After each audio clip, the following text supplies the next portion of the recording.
내 주의 나라와 함께 찬송합니다. 내 주의 나라와 주 계신 성전과 피 흘려 사신 교회를 늘 사랑합니다. 내 주의 천성과 같아서 눈동자같이 아끼사 늘 보호하시네. 이 교회 위하여 눈물과 기도로 내 생명 다하기까지 늘 봉사합니다. 성도의 교제와 교회의 위로와 구주와 맺은 언약을 늘 기뻐합니다. 하늘의 영광과 베푸신 은혜가 진리와 함께 영원히 시온에 넘치네. 아멘.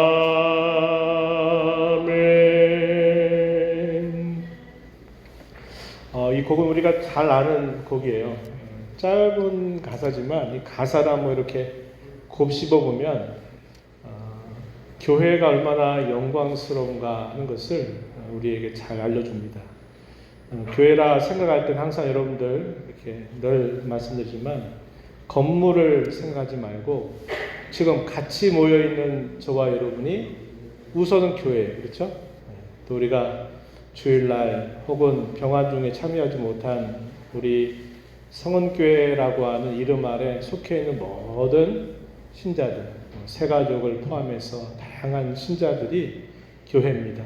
그들을 향해서 눈물로 기도하고 그들을 향해서 헌신하고 이 교회에 하나님의 위로가 있고 이 교회를 영광스럽게 하신다 하는 것이 이 찬송 짧은 가사 안에 굉장히 많은 내용들이 여기에 표현되어 있어요. 그래서 많이 부르세요. 많이 부르실 때마다 아마 하나님의 은혜가 많이 넘치리라 이렇게 생각이 됩니다. 오늘 이제 재직 세미나를 시작하면서 이제 찬송 한 장 드리고 말씀 한 곳을 잠시 보고 이제 시작을 하도록 합니다. 성경 빌립보서 2장 19절부터 말씀을 우리 함께 저와 함께 교독을 하겠습니다. 신약 성경 320쪽 전후에요. 빌립보서 2장 19절부터 마지막 30절까지 저와 함께 교독하면서 말씀을 함께 읽어 갑니다. 무슨 뜻인가 좀 생각해 보면서 함께 말씀을 교독합니다. 준비되셨나요? 예, 제가 먼저 앞서가겠습니다. 19절. 내가 디모데를 속히 너희에게 보내기를 주 안에서 바람은 너희의 사정을 알므로 안위를 받으려 함이니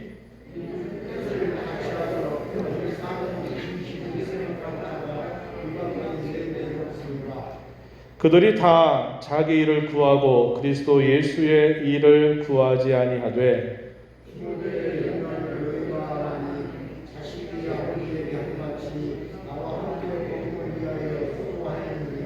그러므로 내가 내 일이 어떻게 될지를 보았어 곧 이 사람을 보내기를 바라고 그러나 에바브로디도를 너희에게 보내는 것이 필요한 줄로 생각하노니 그는 나의 형제요 함께 수고하고 함께 군사된 자요 너희 사자로 내가 쓸 것을 돕는 자라.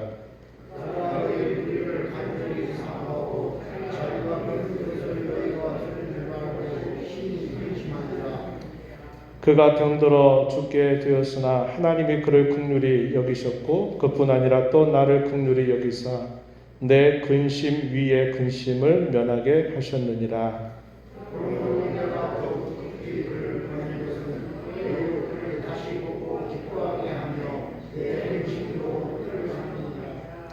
이러므로 너희가 주 안에서 모든 기쁨으로 그를 영접하고 또 이와 같은 자들을 존귀히 여기라.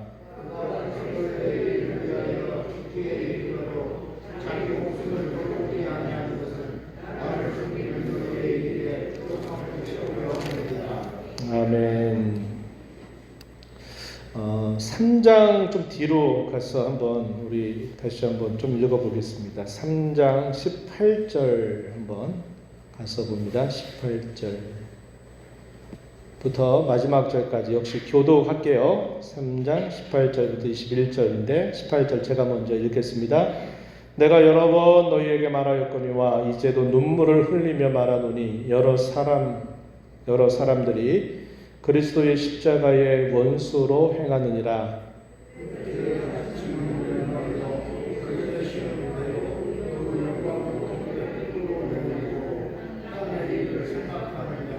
그러나 우리의 시민권은 하늘에 있는지라. 거기로부터 구원하는 자 곧 주 예수 그리스도를 기다리노니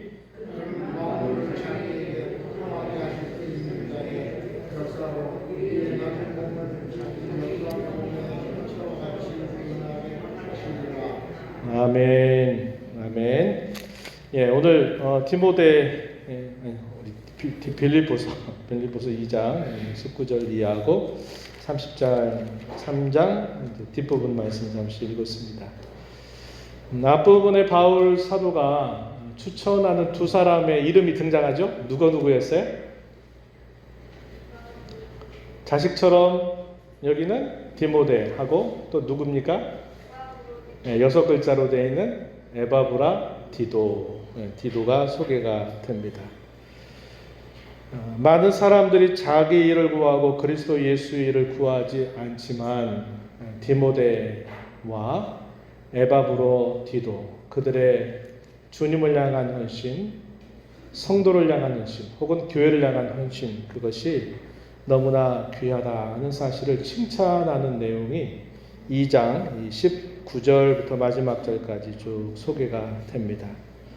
다른 성도들이 행여나 자기가 아픈 것을 알고 괜히 또 염려하고 근심할까봐 아픈 것조차도 이야기하지 않았고 하나님이 그를 또 어려운 중에 그를 치유해가지고 그를 낫게 해주셨다는 이야기도 이 이야기 속에 나타납니다. 개인적인 그런 성격을 잘 전달해 주지만 우리가 이 말씀에서 읽는 그 마음은 어떤 마음입니까? 참 귀하구나 하는 겁니다.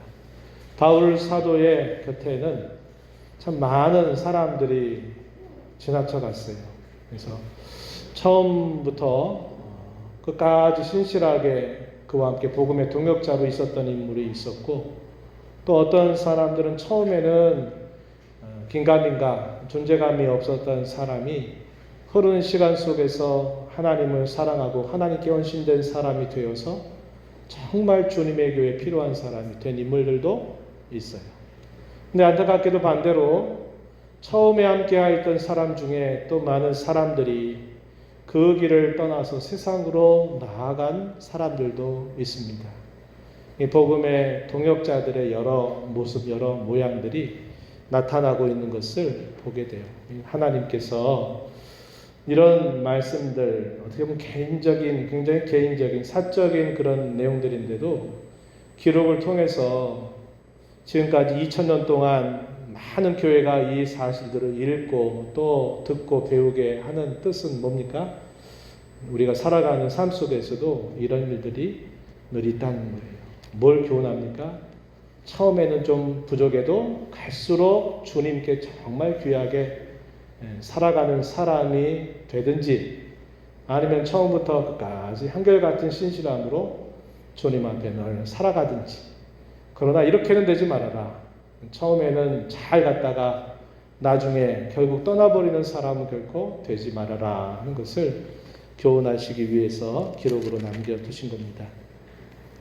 우리가 금방 읽었던 이 3장 18절 이하에서 바울 사도가 안타까워하고 그들을 생각할 때면 눈물을 흘리는 사람들이 있는데 그 사람들이 누구냐면 처음에는 잘했는데 나중에는 결국은 이 복음에 반대되는 삶을 살아가는 사람들을 생각할 때 그가 눈물이 난 겁니다.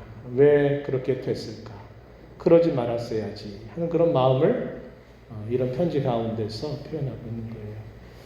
오늘 이 자리에 서 있는 저도 여러분 자신들도 주님께 헌신된 그 삶이 끝까지 주님이 부르시는 그때까지 계속되기를 저는 진심으로 축복합니다. 제가 가끔 기회될 때 그런 말씀을 드리죠.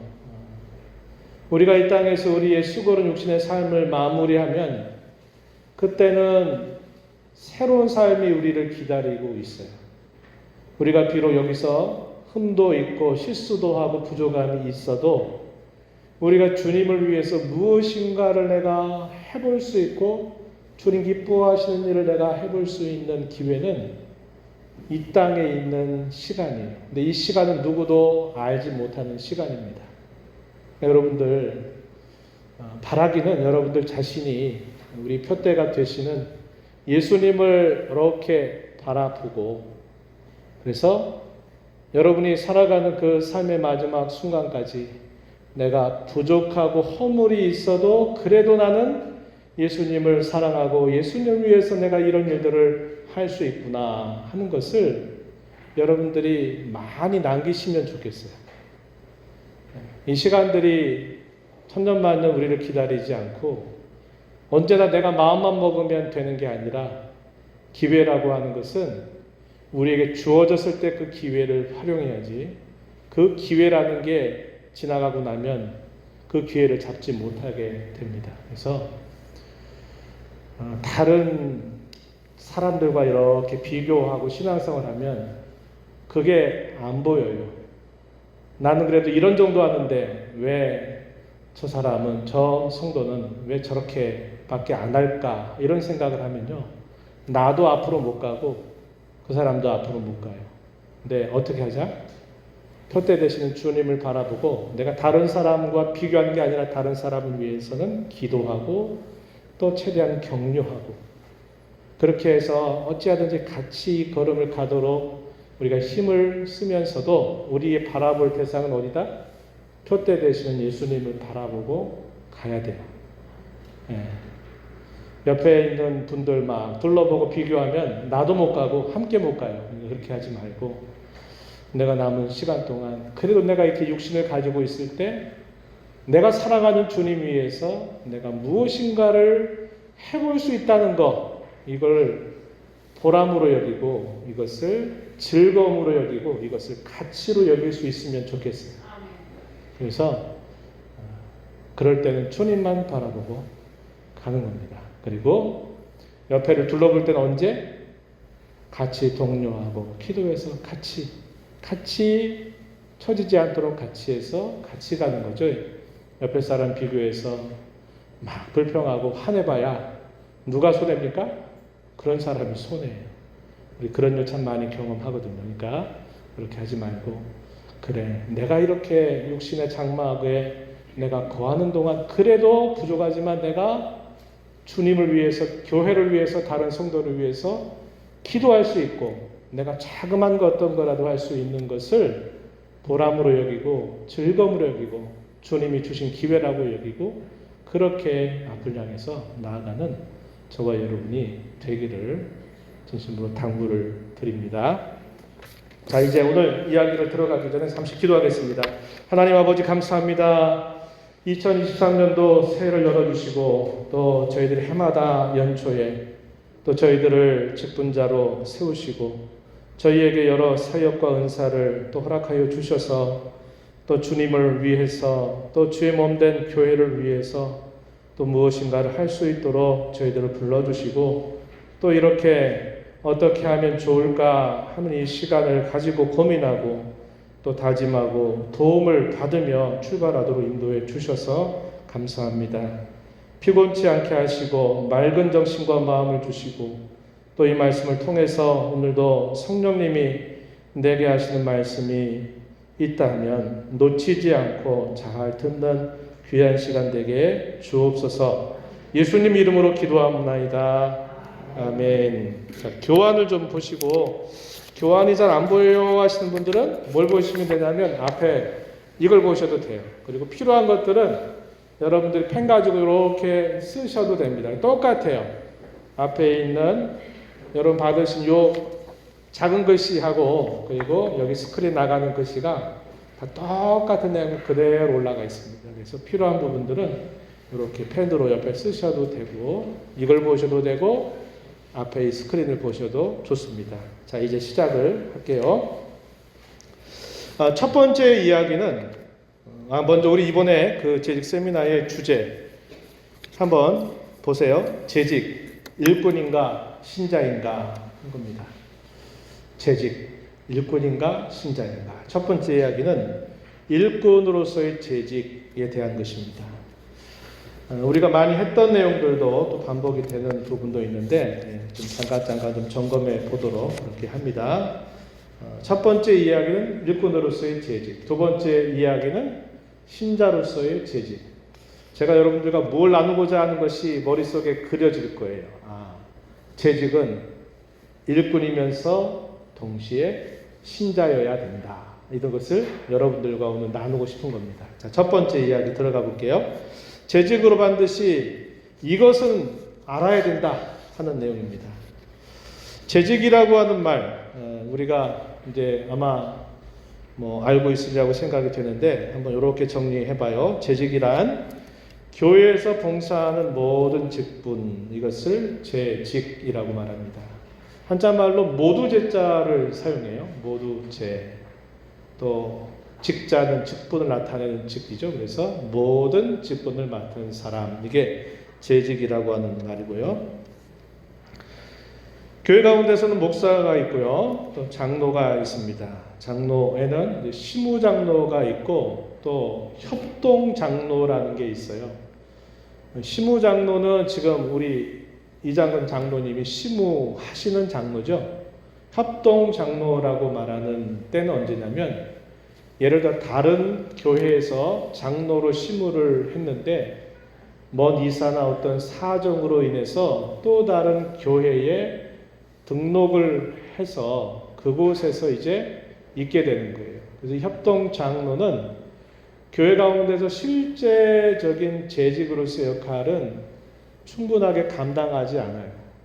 다만 타 교회에서 받은 그 장로의 직분을 존중하게 여기면서 어느 정도 참여할 수 있는 기회를 주고 일정한 시간이 지나고 절차를 밟아서 공동의회를 통하여 성도들의 의결로 해서 이제 이분은 우리 교회의 장로님으로 받자 하는 동의가 이어지게 되면 그때 비로소 뭐가 될까요? 시무장로가 되는 겁니다. 제가 재직을 공부하면서 예비재직이란 이런 말을 썼는데 타교회에서 권사직으로 취임을 하는 경우에도 다른 교회에 어떤 일로 소속을 하게 될 때 그 권사의 직분은 존중이 여기지만 그런 경우에 바로 자신이 속해 있는 교회에서 바로 권사로서의 활동을 하는 것은 아니에요. 일정한 절차와 시간을 거쳐서 이제 정식적인 그런 직분을 받게 되는 거예요. 그래서 우리 조성현 집사님 가정 같은 경우는 미국에서 중직자 가정으로 있었어요. 안수 집사입니다. 지금 안타깝게도 이제 우리 교회에 속해 있는 분들은 다 지금 서리 집사예요. 여성은 서리 집사라는 이 직분이 뭐냐면 1년마다 또다시 임명을 받아야 된다 이런 뜻을 가지고 있습니다. 여성 서리 집사 중에서 그 직분이 계속 특별한 사역 없이 유지가 되는 직분이 뭐냐면 소위 권사직이라고 보시면 돼요. 남자 서리 집사들 경우도 1년마다 다시 임명을 받는데 안수 집사가 될 때는 또다시 임명의 절차를 밟지 않아요. 왜냐? 항존직이다 이렇게 부르는 그런 직분에 해당이 돼가지고 해마다 또 임명하는 게 아니라 그분이 안수집사가 되면 특별한 문제가 생기거나 어떤 사유에 의해서 그렇지 않을 상황이 되면 모르지, 그렇지 않다면 해마다 계속 그 직분이 유지가 되는 거예요. 장로의 직분도 항존직이라고 말합니다. 그래서 우리 이장근 장로님 해마다 또다시 본교의 장로님 이렇게 임명하는 게 아니고 계속 장로의 직을 감당하게 돼 있는 거예요. 그래서 사실 이제 제가 부임하고 한 7년이 지났지만 한 번도 해마다 임명 직분에 대해서는 얘기를 했지만 예를 들어 서리집사가 안수집사로 장립을 받는다든지 또 안수집사 중에 또 장로로 또 장립을 받는다든지 또 서리집사 중에 권사로 취임을 한다든지 이런 경우가 한 번도 없었어요. 그죠? 그래서 아마 그런 것 때문에 아쉬워하시는 분도 분명히 있으리라고 생각이 되지만 교회 행정적인 절차로서는 그렇게 된다는 겁니다. 그래서 사실상 우리 뭐 집사님들 같은 경우는 이미도 다른 교회에 비교했을 때는 권사 취임을 다 해도 남을 만한 그런 어떤 신앙의 연조를 가지고 있는 게 분명하죠. 근데 정식적으로 제가 부임하고 나서는 한 번도 그런 어떤 임명 절차를 진행하지 않았다 하는 겁니다. 이게 좀 아쉬움이에요. 하나님의 기회가 되면 또 그런 계기가 있기를 바라는 마음을 가져봅니다. 교회 목사, 장로, 안수집사, 권사, 전도사, 또 서리집사, 권찰이 이에 해당이 됩니다. 그래서 재직을 맡은 사람, 교회 가운데 이런 직분을 맡은 사람을 두고 뭐라고 그러냐면 좀 생소하죠? 직원이라고 합니다. 직원 하니까 꼭 뭐 교회라고 하는 회사에 내가 직원으로 꼭 취직한 것처럼 보이죠. 이제 행정적인 용어나 법적인 용어로는 직원이라고 불러요. 그럼 이 직원을 크게 나눌 때는 이렇게 세 가지로 나눕니다. 첫 번째는 항존 직원이라고 하는데 이 항존 직원은 항상 교회 가운데 있는 직분이다. 성경에서 집사라고 말하는 이 표현은 그냥 집사를 서립사를 말하는 게 아니라 실제는 안수를 받은 집사를 말하는 거죠. 그래서 목사와 장로, 안수집사는 항존 직분 이렇게 분류를 합니다. 그리고 임시 직원들, 권사 같은 경우는 항존직이라고 말하기도 애매하고 왜냐하면 성경에 권사직이라는 건 없어요. 근데 이제 우리 한국적인 상황에서 권사직을 남자 가운데는 안수집사와 거의 이렇게 비슷한 정도의 직분으로 이렇게 인정을 하고 있는 거예요. 그래서 권사는 장립이라고 말하지 않고요. 뭐라고 말하냐면 취임이라고 그래요. 그래서 여러분 들어보셨죠? 권사 취임 이런 말을 쓴단 말이에요. 그런 이제 행정적으로 정리를 하면 임시 직원에 해당이 된다. 전도사, 서리집사 여러분들도 대부분 임시 직원에 해당이 되는 거죠. 그리고 목사 후보생, 교회 가운데서 예를 들어 목회자가 되기 위한 후보생들 같은 경우 또 우리 함께 또 있던 우리 이유 강도사 같은 경우도 준 직원에 해당이 된다. 이렇게 분류를 하고요. 그럼 또 이렇게 사용하는 말에 직책이란 말이죠. 직책. 이 직책이란 말은 교회에서 맡은 사역이나 구체적인 역할을 말해요. 예를 들어서 직원인 여러분들이 내가 찬양을 좋아해서 찬양대에서 찬양봉사를 할 수도 있고요.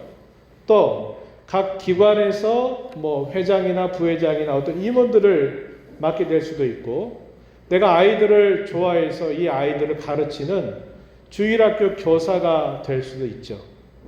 그리고 기타 뭐 이런저런 교회의 여러 필요들을 맡은 역할을 할 수 있어요. 뭐 방송실부터 또 안내 또 뭐 예를 들어 구역봉사 뭐 이런 것들도 사실 뭐 그러지만 이런 것들을 다 뭐라 그러냐면 직책이라고 부른다는 겁니다.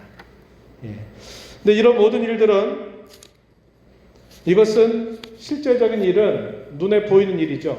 땀도 흘려야 되고 돈도 써야 되고 수고도 해야 되고 또 상처 받는 것도 감안해야 되고 그렇죠? 또 나도 모르게 상처를 주는 일도 생겨요. 그래서 대단히 이것이 매우 현실적인 일처럼 보이지만 교회의 이런 직책을 수행하는 이 모든 일들은 어떤 일이다? 영적인 일이다 하는 것을 꼭 기억해야 합니다. 왜냐?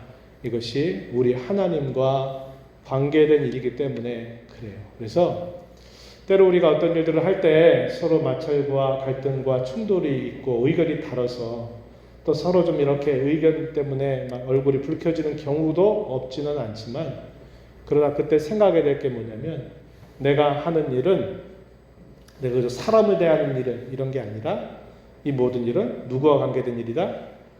우리 하나님과 관계된 일이기 때문에 이것은 영적인 일이다 하는 겁니다. 이걸 꼭 여러분들 생각을 해야 돼요. 두 번째는 이 일들은 주님이 중심이 되도록 해야만 되는 일이에요. 효율성보다 더 중요한 것은 뭐냐면, 주님이 이것을 정말 원하실까 하는 것을 먼저 생각해서 조금 더디고 늦더라도 효율성을 앞세우는 이 어떤 회사나 일반 단체와는 다르다. 그것은 주님 중심의 일이 되도록 해야 된다. 결과적으로 어떻게 될까요? 이것이 주님께 영광이 되는 일이 되도록 해야 된다. 이것을 기억하면 좋겠습니다. 두 번째, 직분과 역할. 그래서 목사의 경우, 장로의 경우, 권사의 경우, 그런 각각의 경우들이 있어요. 어떤 목사여야 됩니까? 라고 말하면 여러분들이 많은 하신 말씀이 있을 거예요. 그죠?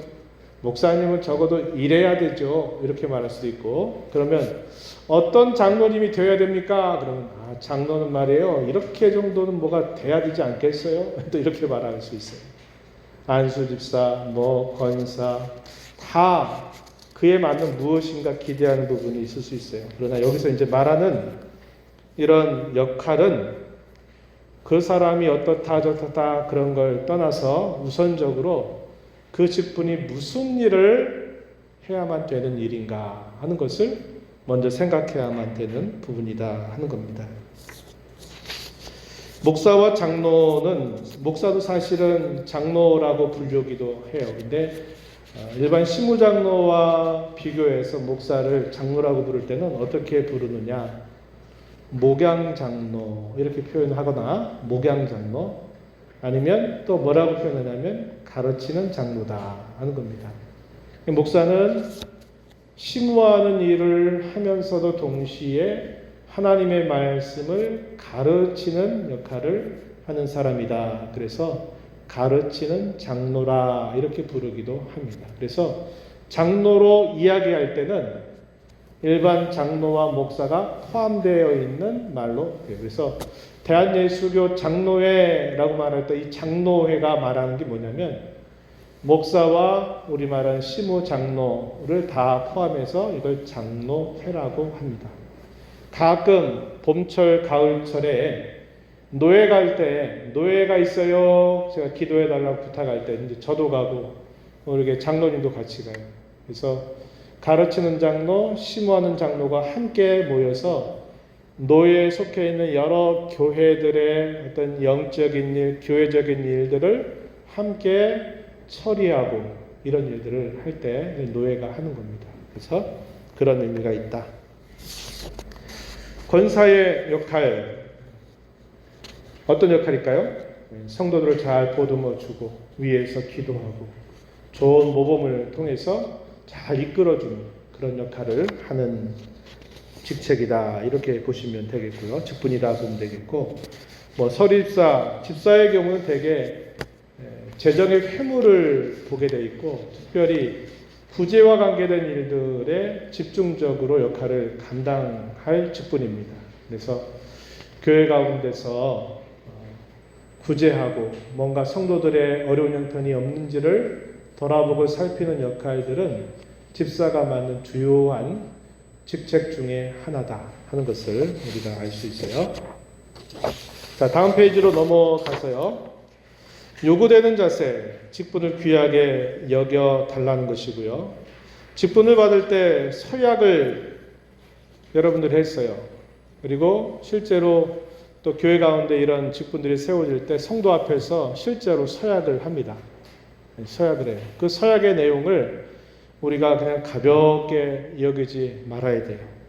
그냥 연례 행사처럼, 아니면 지나가는 그런 마땅한 하나의 과정처럼만 생각하지 말고, 내가 하나님 앞에, 성도 앞에, 혹은 당회 앞에 내가 어떠한 서약을 했는가를 끊임없이 살펴보고 점검하고 또 힘써가는 자세를 갖는 것이 중요합니다.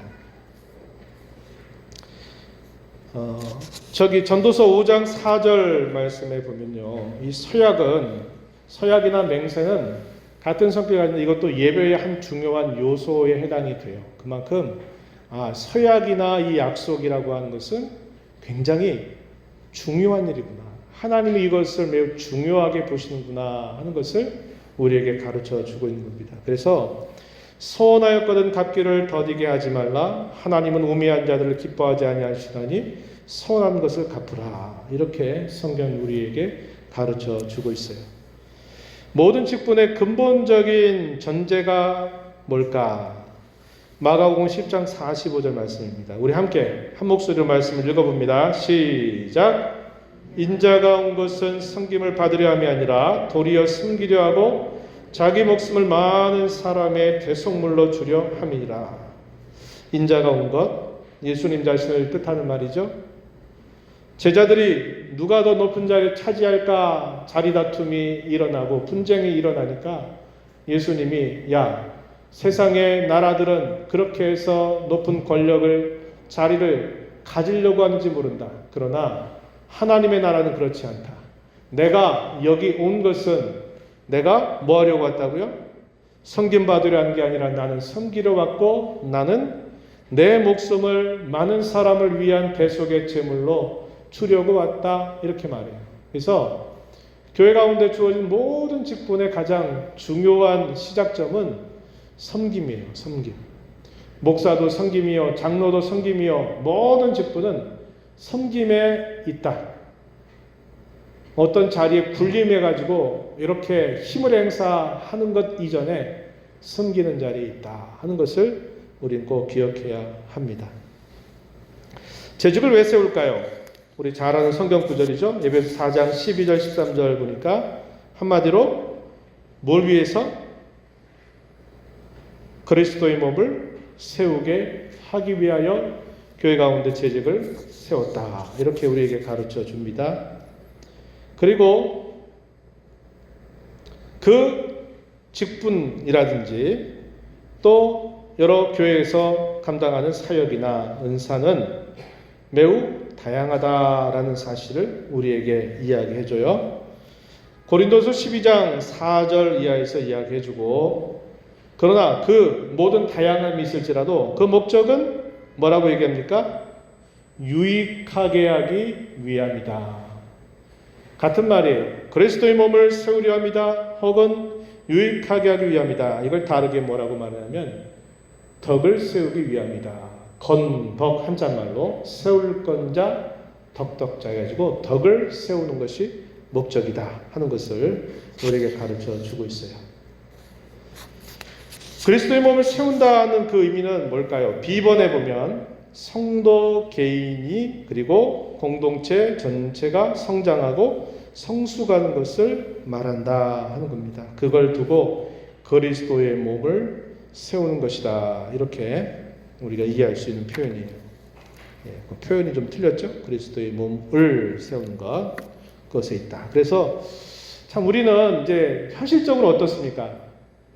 교회 가운데 막 어떤 일들 맡아서 막 하다 보면 현실적으로는 소위 탈진 상태가 되어버리죠. 그게 현실이에요. 현실. 근데 성경이 우리에게 가르치는 결과는 뭡니까? 자신의 신앙의 성숙과 성장이 남도록 하고 자기로 인해서 다른 지체들, 다른 성도들이 성장하고 성숙하는데 그 결과가 남아야 된다고 이야기하는데 막상 현실적으로는 막 교회 가운데 이것저것 하다 보니까 어떻게 돼요? 탈진이 되어버려요. 탈진. 영적인 탈진이 일어나가지고 아이고 나 못하겠다. 이제 나 그만할래. 안 된다. 나 쉰다. 나 이제 더 이상 못해. 이런 식이 되어버려요. 그럼 뭐가 문제가 있는 것이죠. 그렇죠? 뭔가 방향이 잘못 잡혀 있다 하는 것을 우리에게 알게 하는 겁니다. 성경 우리에게 그렇게 말하는 거예요. 그 직분을 맡아서 결국 내가 성숙하고 내가 성장하고 나로 인해서 다른 성도들이 성장하고 성숙하게 하는 결과가 나오도록 해야지. 그거 하다가 영적인 탈진 상태가 되어버려서 소위 번아웃 되어버리는 그런 일이 없도록 해야 된다. 이렇게 말합니다. 왜 현실적이라고 말하면 실제로 이런 경우들이 너무나 많아요. 그래서 연말 되면 교회마다 시험 드는 때라고 그랬잖아요. 저도 연말 되면 여러분 기도해야 됩니다. 제가 그렇게 얘기하죠. 왜 그래요? 내년도에는 내가 이제 뭣도 안 하고 이것도 안 하고 나는 그냥 쉬리라. 나는 안 한다. 이런 생각을 가지고 뭘 권유해도 나 못해요. 안 할 거예요. 뭐 이제 이런 식의 이야기들이 연말 되면 교회마다 막 그냥 소리가 계속 더 높아지거든요. 그게 뭐냐면 그걸 보여주는 겁니다. 뭔가 방향이 잘못 잡혔다 하는 것을 우리에게 보여주죠. 중요한 원리는 질서와 화평을 항상 먼저 생각할 수 있어야 합니다. 질서와 화평. 이것은 주님의 교회에 이루는 데 있어서 굉장히 중요한 원리예요. 우리 주님이 누차 강조하시는 부분입니다. 그래서 교회 가운데 질서가 없이 또 화평이다라고 말할 때 이 화평이 뭘까요? 원만한 관계를 말하는 거예요. 저 사람이 나서면 다 긴장해야 돼.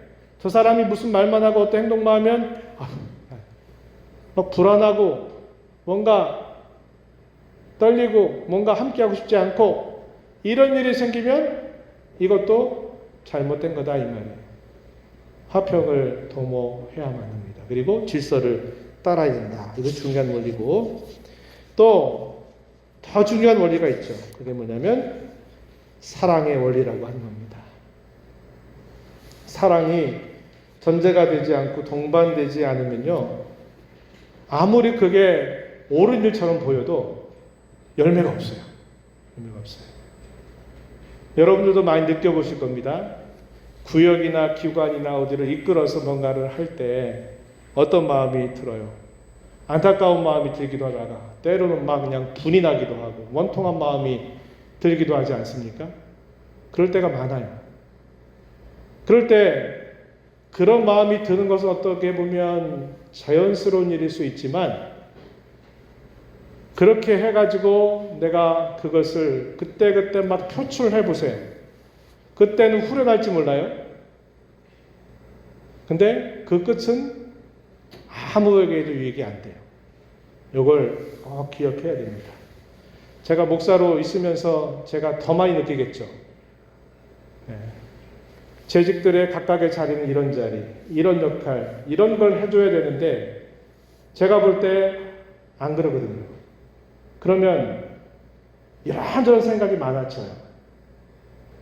가장 빠르고 쉬운 방법은 뭐예요? 집사님, 왜 그러십니까? 왜 그 정도 하세요? 똑바로 하셔야죠. 막 이렇게 얘기하면 가장 빠르고 쉬워요. 그런데 주님 이렇게 하는 거 결코 기뻐하지 않으셔요. 뭐라고 말합니까? 성을 내는 것은 하나님의 뜻을 이루지 못한다는 거예요. 어디까지 받게 될까요? 그 마음이 정말 안타까운 마음, 그 마음이 정말 사랑하는 마음, 그 마음이 정말 그 영혼을 위한 마음으로 이게 승화가 될 때까지는 참아야 돼요. 그때 기분 나쁘다고 막 소리치고 막 그냥 소위 찌르고 때려보세요. 그때는 막 속이 후련할지 몰라요. 근데 그 끝은 저에게도 유익이 안 되고 그걸 듣는 사람에게도 유익이 안 돼요. 그래서 뭐가 중요하냐? 사랑의 원리를 따라야 된다 이 말이에요. 뭐 저라고 뭐 이렇게 뭐 마음이 그냥 항상 그렇게 했습니까? 불편할 때가 많고 하죠. 굉장히 원리적인 사람이에요. 여러분 봐서 느끼겠지만 굉장히 뭔가 지켜야 될 것들은 반드시 지켜야만 되는 걸 요구하는 사람이 제 기질상. 근데 제가 그런 얘기를 다 하지 않아요. 그런 얘기 다 하는 게 편할지 모르지만 그거는 주님 기뻐하시는 일이 되지 못해요. 그게 사랑의 원리로 승화가 돼서 정말 그 영혼을 위해서 뭔가 말하게 될 때 그 말을 꺼내면 유익이 되지만 그때그때 쏟아내는 것은요 안 돼요. 근데 우리가 이런 실수 너무나 많이 하거든요. 이런 실수 참 많이 해요. 그때는 그냥 성이 풀리고 화가 풀리고 막 뭔가 좀 되는 것처럼 보이지만 그런 일이 많아 보세요. 눈치만 봐요. 눈치만. 신용만 한다 이 말이에요. 그래서 그렇게 하는 것은 바람직하지 않다. 먼 시간이 필요하고 긴 우의 시간이 필요할지 몰라도 그렇게 하는 것은 주님의 교회를 봉사하는 일하고는 거리가 멀다. 이걸 꼭 기억해야 됩니다. 그래서 사랑의 원리라는 것이 중요해요. 무엇을 하든지 다 사랑이라고 하는 원리를 바탕으로 표현이 되도록 해야 된다 이 말이죠. 우리가 잘 아는 고린도 13장에 자기 몸을 벌살라 내어줄지라도 사랑 없으면 아무 소용없고 천사의 말을 하고 또 하늘에 실려간 것들을 깨달았다 하더라도 거기에 사랑이 없으면 아무 유익이 없다 이렇게 말했잖아요. 그래서 참 이게 쉬운 일은 아니에요. 어려운 일인데 어쨌든 꼭 우리가 기억을 해야 돼요. 내가 뭔가 좀 이상하다 그럴 때 빨리 발견할 수 있는 건 뭡니까? 이런 걸 내가 기억할 때 그게 문제였구나. 빨리 돌이킬 수 있는 거예요. 근데 모르면 나는 지금 잘하고 있는데 왜 도대체 왜 그러는 거야? 하면서 계속 그 길 가다가 어그러지게 되는 것이죠. 그래서 꼭 기억을 하고 여러분들이 이게 참 쉽지는 않지만 우리 자신을 부인하고 우리 자신이 낮아지지 않으면 안 되는 그런 일들이 참 많아요. 그래서 어렵지만 그러나 중요하다. 이걸 꼭 기억해 주시기 바라고. 자, 3페이지 넘어가시면요. 재직은 교회가 곧 재직들의 활동 자리예요. 여러분들이 예를 들어 교회 가요 데서 권사다 장로다 그래가지고 세상 직장 가서 나 아무개 교회나 장로야 이렇게 말하면 세상 사람들이 어이구 장로님이세요 그러면서 막 교회에서 막 이렇게 존경해 주는 것처럼 직장에서 장로님이세요 이렇게 해주지 않아요. 이게 뭘 말합니까? 우리가 주께로부터 받은 이 직분이나 직책은 교회라고 하는 이 자리에서 그 역할과 책임이 있다는 거예요. 물론 그러면 세상에서 아무렇게 해놔도 되냐? 그건 아니죠. 그건 아니지만 그래서 재직들은 교회가 어떤 것인가 하는 것을 항상 염두에 두고 잘 알아야만 된다. 교회가 뭐냐? 참 여러분들에게 많이 드렸던 질문이에요. 제가 찬송 208장을 부르면서도 이 생각을 하십시오. 건물이 교회가 아니라 뭐가 교회다고?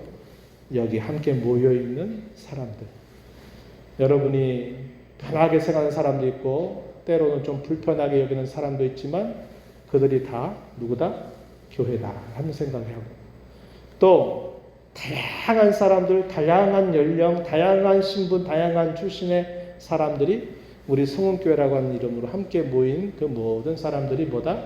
우선적으로 교회다. 물론 거기에는 진짜 신자가 아닌 가짜 신자도 섞여 있을 수가 있어요. 그러나 우리는 어떻게 생각이 됩니까? 그 모든 사람을 진정한 교회로 여기고 그들을 대하는 자세를 갖고 함께 기도하는 자세를 가져야 되겠죠. 그래서 교회란 무엇인가 하는 것을 저도 여러분들에게 자도 질문을 던지고 하지만 여러분들도 이것을 꼭 생각을 하세요.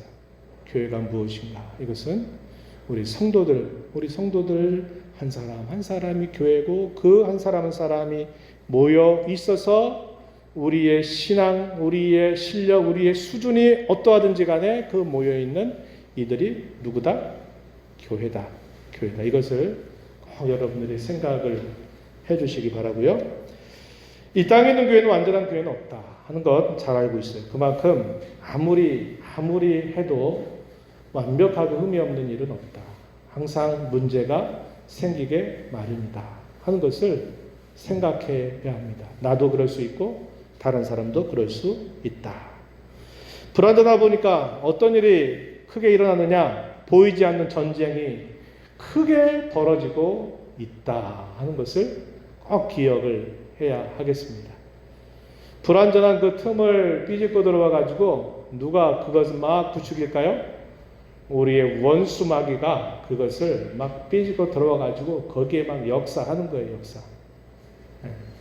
우리 가끔 그런 경험 하잖아요.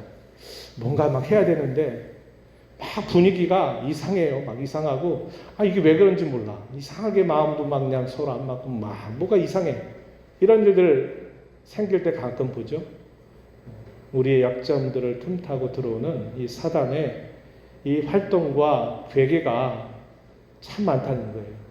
우리가 더 온전하다면 이런 틈이 좀 적었겠지만 우리가 불완전하다 보니까 이런 틈들이 너무나 많아요. 그러니까 그 가운데서 수많은 역사들이 일어날 수 있다.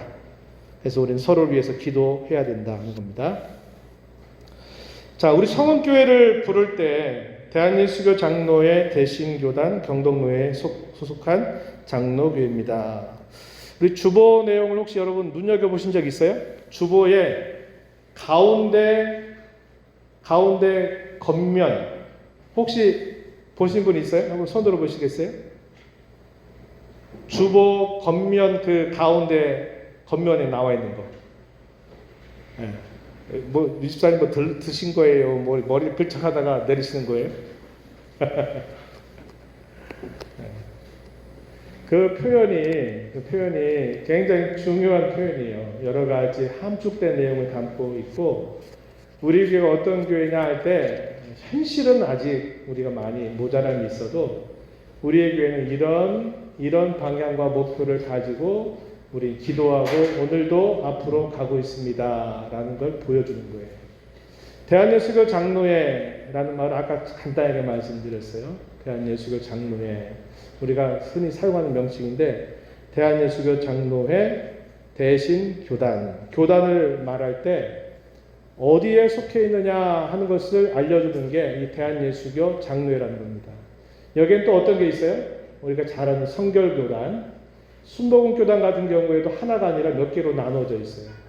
장로교단도 대한예수교 장로회인데 들어가 보면 또 얼마나 많은 교단들이 있어요.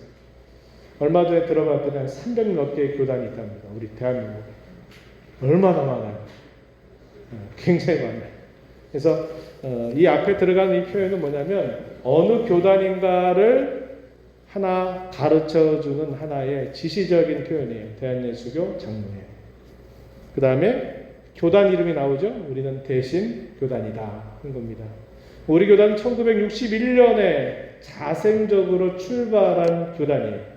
자생적으로. 이 말은 분열이 돼가지고 분열부전하다가 뭔가 거기서 빠져나와가지고 만들어진 교단이 아니라 1961년도에 김치선 목사님이라고 하는 분이 있는데 그 분을 중심으로 해서 자체적으로 분열되어 가지고 생긴 게 아니라 자생적으로 만들어진 교단이다. 그래가지고 그거 하나가 우리에게 하나의 큰 자부심이에요.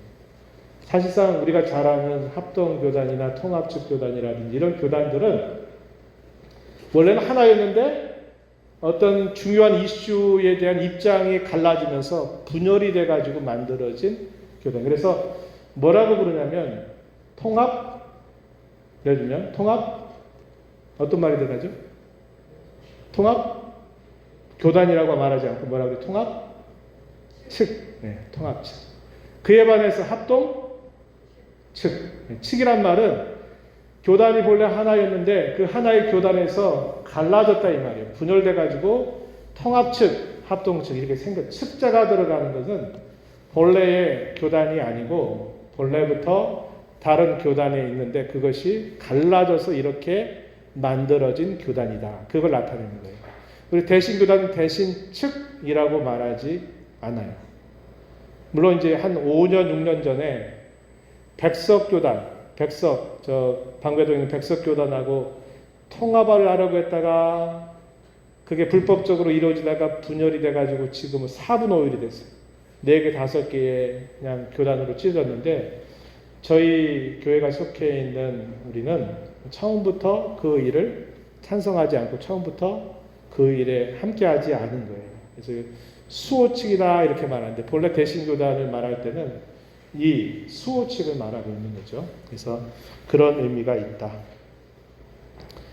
경동로에 속해 있다 이 말은 서울의 동쪽에 모여있는 교회들의 연합체를 말할 때 서울경자, 동력동자, 노회는 교회들의 연합을 말해요. 그래서 경동노회라 하는 말은 우리 위치적으로 봤을 때 서울의 동쪽에 있는 교회들의 집합체를 두고 이걸 경동노회라고 부르는데 사실 우리 교회는 어디에 지역적으로 속해 있습니까? 동쪽에 속해 있어요? 서쪽에 속해 있어요? 서쪽이죠. 그러니까 이게 처음엔 지역으로 이렇게 노예가 만들어지는데 목회자가 소속해 있던 그 노예에서 예를 들어서 임직을 받거나 그렇게 되면 그 목회자가 지역으로 바꾸는 게 아니라 그 노예에 계속 있다 보니까 이제 이런 지역의 경계를 벗어나게 되는 경우들이 생겼어요. 그래서 그런 것 때문에 우리는 경동 노예에 속해 있다. 비록 서쪽에 있지만 경동 노예에 속해 있다. 이렇게 여러분이 아시면 돼요. 일반 성도들에게 제가 이런 표현들을 이야기할 필요 없어요. 근데 재직의 경우라는 것은 내가 우리 성은교회가 어떤 교회다라고 말할 때 이런 정도는 여러분들이 알고 이야기를 해줄 수 있어야 된다 하는 뜻에서 말씀을 드린 겁니다. 재직으로서 힘쓰자. 두 번째 작은 이야기입니다. 제가 작년에도 이와 비슷한 말씀들 나눴는데 거기에 조금 보완을 좀 했어요. 재직으로서 꼭 힘써야 될 부분들은 목회자와의 관계를 잘 만들어가는 게 중요하다 하는 사실입니다. 첫 번째 A번, 불편한 관계가 되지 않도록 힘을 기울여 달라. 이렇게 말씀을 드립니다. 목회자와 만나는 게 조금 낯선 거야 뭐 어쩔 수 없지만 굉장히 불편한 관계가 되는 것은 바람직하지 않아요. 그래서 그런 관계가 있다면 이걸 어떻게든지 잘 개선해가는 서로의 노력이 필요하다 하는 겁니다. 히브리서 13장 17절 말씀에 너희를 인도하는 자들에게 순종하고 복종하라. 그들은 너희 영혼을 위하여 경성하기를 자신들이 충성할 자인 것 같이 하느니라. 그들로 하여금 즐거움으로 이것을 하게 하고 근심으로 하게 하지 말라. 그렇지 않으면 너희에게 유익이 없느니라. 거리감이 생기지 않게 하십시오. 이것도 그와 비슷한 표현입니다. 목회자가 잘못된 자리에 있다면 이렇게 되는 것은 상당히 함께 안 좋은 일이지만 그렇지 않은 경우에는 하나님께서 저도 주님께는 양이고 우리 모두가 다 주님께는 양이지만 양들 가운데 주님의 양들을 먹이고 인도하라고 세워주신 직분이 목사의 직분이에요. 소위 목자 역할 잘 하라고 하는 것이거든요. 그래서 하나님께서 내가 속해 있는 교회에 세우신 목회자와의 관계가 불편한 관계가 되는 것은 유익이 되지 않는다 하는 것을 여러분 꼭 기억을 해주시고 특별히 재직은 더 긴밀하다 하는 겁니다. 그런 의미에서 이것을 잘 점검하고 인간적 관계로 가까운 관계 것은 문제가 생길 수 있어요. 인간적인 관계. 우리 예전에 인정선, 여러분 많이 들어보신 표현이죠. 인정선에 매이면 안 된다. 목회자와의 재직과의 관계는 주의 말씀을 바탕으로 해서 말씀 관계로 서로 신뢰하고 잘 만나는 관계를 갖는 것이 중요하다. 이걸 꼭 기억하세요. 이게 안 되고 그냥 인정관계로 해가지고 그냥 사람 친분관계로 얽히고 이렇게 하다 보면 처음엔 좋을지 몰라도 또 서로 약함과 실수 또 부족함을 보게 되면 또 이게 또 상처가 될 수도 있는 거예요. 그래서 인간적인 관계를 무시하다 뭐 이런 건 아니지만 그러나 목회자와 재직의 관계는 무엇보다도 말씀 관계 안에서 서로 신뢰하는 관계를 만드는 것이 중요하다 하는 겁니다. 세 번째, 같이 연결되는 말인데요. 설교 가르침의 첫 번째 청중이 되어 주십시오 하는 부탁입니다. 사도 요한이 반모섬에 유배에 당하고 있는 동안에 가이오 장로에 대해서 편지를 씁니다. 이게 요한 3서의 내용이에요. 그 3서의 내용 가운데 이렇게 말합니다. 요한 3서 3절 4절 말씀 우리 한 소리로 읽어봅니다. 시작. 형제들이 와서 내게 있는 진리를 증언하되 내가 진리 안에 생한다 하니 내가 심히 기뻐하노라. 내가 내 자녀들이 진리 안에 생한다 함을 듣는 것보다 더 기쁜 일이 없다. 뭘 지금 이야기합니까? 편지 써서 뭘 얘기하고 있어요? 진리 안에서 행한다 함을 듣는 것보다 더 큰 즐거움은 내게 없다. 이렇게 말해 주는 겁니다. 이 말은 이 편지를 받고 있는 이 가이오 이 사람이 어떤 사람이라는 거예요. 진리의 말씀 안에서 참 행하려고 참 애를 쓴 분이다 하는 것을 표현하고 있는 말이 되겠죠. 이것이 주님이 참 기뻐하시는 것이고 이것이 목회자들이 성도들에서 가장 큰 기쁨과 보람을 느낄 때가 바로 그런 때입니다. 진리 안에서 행하고자 하는 그때라는 거죠. 넘어가서 목회자의 가장 좋은 보호자, 동역자가 되어 주십시오 하는 것입니다. 로마서 16장 1절부터 3절 말씀 한번 좀 누가 읽어주시겠어요? 누가 좀 읽어주시겠습니까? 큰 소리 한번 읽어주시겠어요? 내가 개인들이야 주의 일꾼을 이장의 제례를 그들에게 추천하노니 너희는 주 안에서 성도들의 합당한 제례로 그를 영접하고 무엇이든지 그에게 세움되는 말을 도와주시니 이는 그가 여러 사람과 나의 보호자가 되었습니다. 그리고 예수 안에서 나의 동역자들은 미스라와 아브라에게 행하나이다.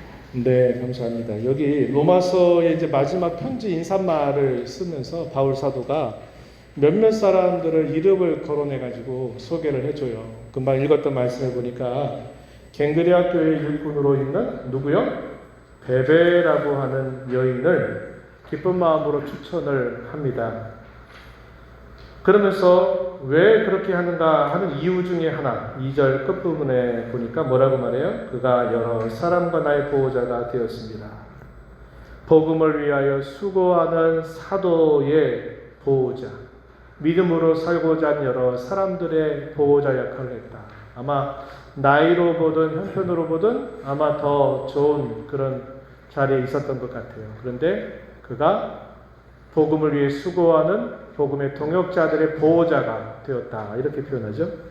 또 우리가 너무나 잘 아는 브리스길라와 아굴라라고 하는 이 부부. 뭐라고 사도가 표현합니까? 예수 안에서 나의 누구다? 동역자들이다. 이렇게 말해요. 천막 깃는 직업으로 서로 만나서 서로 교제하고 하다가 나중에 이 바울 사도가 전하는 복음을 들었더니 브리스길라와 아굴라가 변화가 되어가지고 나중에 어떤 삶을 살아갑니까? 사도가 가는 곳곳마다 함께 따라가면서 그곳에 교회를 세우는데 큰 역할을 해요. 자기의 가정을 교회당으로 내놓습니다. 그리고 그 가정에 교회가 이루어지도록 헌신해요. 그래서 바울 사도는 이 브리스길라와 아굴라 부부를 향해서 나의 동역자다. 이렇게 칭찬을 아끼지 않는 겁니다. 16장 13절 말씀 또 누가 읽어주시죠 한번. 주변에서 그가시는 이름부터 그의 어머니에게 묻다하라. 그의 어머니는 곧 내 어머니. 네, 루포 많이 들어봤죠? 어디서 들어봤어요? 구레네 사람? 시몬. 어떤 사람이었어요? 예수님이 십자가를 지고 골고다라는 언덕을 향해서 올라갈 때 쓰러지니까 안 되겠다 싶어가지고 누구한테 함께 치게 각오합니까? 구레네에서 온 시몬에게 함께 치게 했어요. 그런데 훗날에 지나면서 이 구레네 사람 시몬의 자식이 누구냐면 루포. 이 루포가 로마에 있는 교회에 아주 중요한 충성스러운 일꾼이 된 겁니다. 그래서 여기 그런 말을 해요. 루포와 그의 어머니에게 문안하라. 그의 어머니는 곧 내 어머니다. 마치 복음을 전하는 그 종들을 자식처럼 부모의 심정으로 이렇게 돌봐준 역할을 했다. 그래서 어머니다. 이렇게 표현했어요. 좋은 관계를 표현하고 있는 겁니다. 그리고 재직 상호 간의 관계로 넘어가시면요. 서로를 대할 때 이렇게 좀 대해 주십시오 하는 겁니다. 서로 위해서 언제나 기도해 주시기 바랍니다. 위로와 격려를 잊지 말아 주시기 바라고 꼭 필요할 때는 권면을 하는데 아까 제가 말씀드렸던 걸 생각해야 돼요. 뭐의 원리를 따라서 이렇게 해야 된다? 뭐의 원리를 따라야 된다? 맞아요. 사랑의 원리를 따라서 이렇게 해야 돼요. 권면한답시고 권면이 아니라 막 이제 때리고 찌르고 하는 그건 권면이 아니에요. 공격입니다. 공격. 그것은 명분이 있어도 결과는 좋지 않아요. 그러니까 권면을 할 때, 그러니까 필요할 때는 권면하라 이 말은 어떤 말을 내가 해줘야겠다 그랬을 때 내 감정에 막 북받쳐 있을 때 툭 건들면 무슨 말이 튀어나올지 모를 때는 권면하는 것을 하지 말아야 돼요. 조금 지난 다음에 마음이 좀 차분해진 다음에 정말 그분을 위해서 내가 꼭 말을 해주는 게 좋겠다 할 때 그때 뭐하라? 그때 권면을 잘 하도록 해야 돼요. 또 그랬더니 여러분들이 내가 집사님께 권면할 게 있으니까 좀 나 좀 따라와봐. 그래가지고 어디 한 구석에 데려가서 내가 말이야 집사님한테 이렇게 권면하니까 잘 들어. 알았지? 막 이렇게 하는 거는 안 된다니 말이에요. 그렇게 하지 말고 여러분들이 사랑의 원리를 가지고서 해라. 이렇게 하는 겁니다. 모든 직분자들은 누구든지 나이 많고 적음 신분 여와 다 막론하고 모든 교회 가운데 있는 재직들에 대하여 서로 복종하는 자세를 가지라고 우리에게 분명히 말합니다. 여기 에베소서 5장 21절 그리스도를 경외함으로 피차 복종해라 이 말은 목사는 일방적으로 다른 성도들에게 일방적으로 막 이렇게 해도 된다? 아니요. 또 나이가 나보다 어리다고 신앙 연조가 적다고 내가 마치 어른처럼 막 그냥 자식 부리듯이 아니면 누구한테 하듯이 막 이렇게 하는 것도 안 돼요. 나이 많고 적은 남녀노소를 불문하고 모든 재직들은 서로 피차 복종하는 자세. 제가 가끔 그 얘기하죠. 누구를 그 사이에 두고 생각하라고요? 그리스도를 사이에 두고 생각하라고 제가 부탁을 드리는 표현이 바로 그겁니다. 그리스도를 사이에 두고 대하라 하는 그런 의미예요. 갈등이 생길 때도 있죠. 그럴 때 이렇게 해달라는 겁니다. 틀렸다고 말하기 전에 나와 다를 수 있다라는 생각을 먼저 해 주시기 바랍니다. 우리는 흔히 그렇게 생각해요. 나와 생각이 다르면 나는 맞고 넌 틀려. 이런 생각을 아주 곧잘 합니다. 근데 그런 자세는 우리가 조심해야 돼요. 나와 다를 수 있겠다. 설령 내가 분명히 옳고 상대방이 옳지 않다 하더라도 다를 수 있다는 것을 어느 정도 생각을 하고 대하는 것이 대단히 중요하다 하는 사실이고요. 또 어떤 자리가 꼭 뭔가 갈등이 생기게 되면 내가 뭐 다시는 안 보면 되지. 내가 뭐 이 자리 떠나면 되지. 이렇게 처신하지 마세요. 그건 결코 바람직한 것이 아닙니다. 어떤 갈등이 생길 때는 바로 그때 하면 아까 얘기했지만 감정 싸움으로 가서 뭐가 뭔지 이상한 쪽으로 갈 수 있겠지만 반드시 서로 갈등은 서로 이야기해서 풀고 이해하는 것이 중요해요. 근데 이제 이런 게 싫다고 그냥 그 자리 떠나버리고 내가 안 만나면 되지. 그렇게 해가지고 막 그냥 시간들 보내보세요. 관계 아무런 발전이 없어요. 화해가 이루어지지 않아요. 그런 일들은 하지 말아달라 하는 이야기입니다.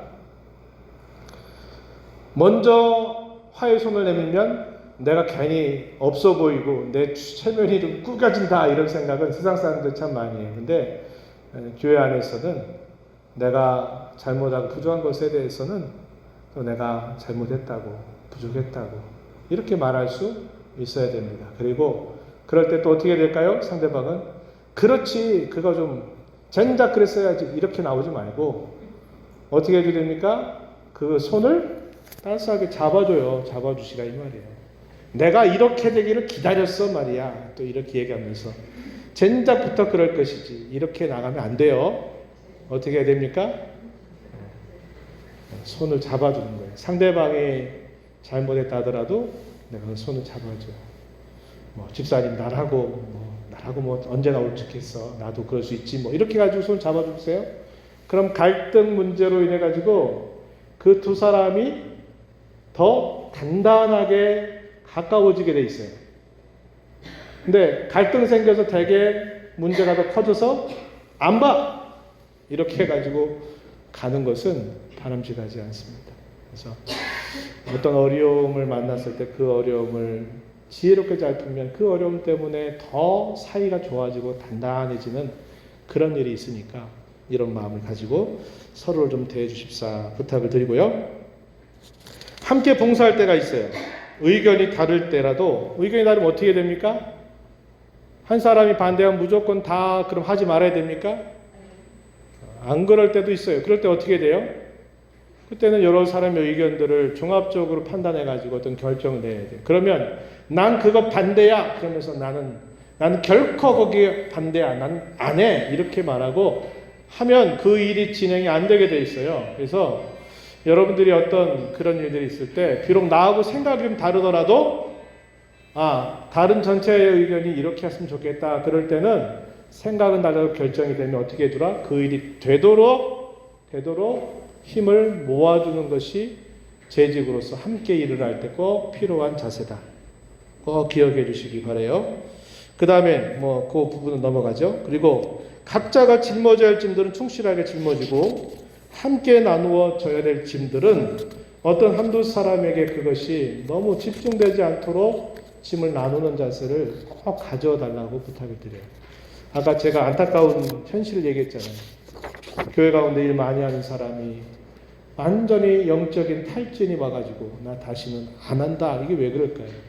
물론 그것도 문제지만 그렇게 하도록 다른 사람들이 그대로 방치해 둔 것도 역시 문제가 되는 것입니다. 그걸 잘 기억해 주시고 성도들과의 관계 4페이지 끝에 보시면요. 성도들과의 관계는 재직들은 어떻게 됩니까? 돌아보아야 할 대상으로 여겨야 돼요. 그러니까 일반 신자들, 초신자도 있고 또 아직 직분을 맡지 않은 그런 신자들은 여러분들이 보실 때 참 한참 어떻게 보면 한참 저 뒤에 있는 것처럼 보일 때가 많아요. 그럴 때 여러분과 똑같은 수준으로 놓고 보지 말고 어떻게 된다? 돌아봐야 돼요. 돌봐야 될 대상으로 여기는 것이 중요하다는 것입니다.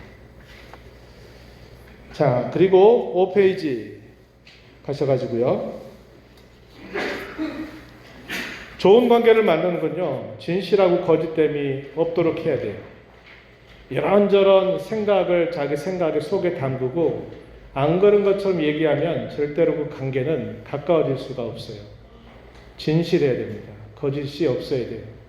제가 늘 말씀드리듯이 사람이 없는 곳에서 막 이런저런 이야기하는 거 항상 조심해야 됩니다. 조심해야 돼요. 그리고 진실하게 대하도록 하세요. 이게 좋은 관계를 만드는 가장 중요한 방법이라는 것을 꼭 잊지 말아 주시기 바랍니다. 적당한 때 고마움도 때로 이런 문제가 좀 서운했다고 말할 수도 있다면 참 좋겠죠.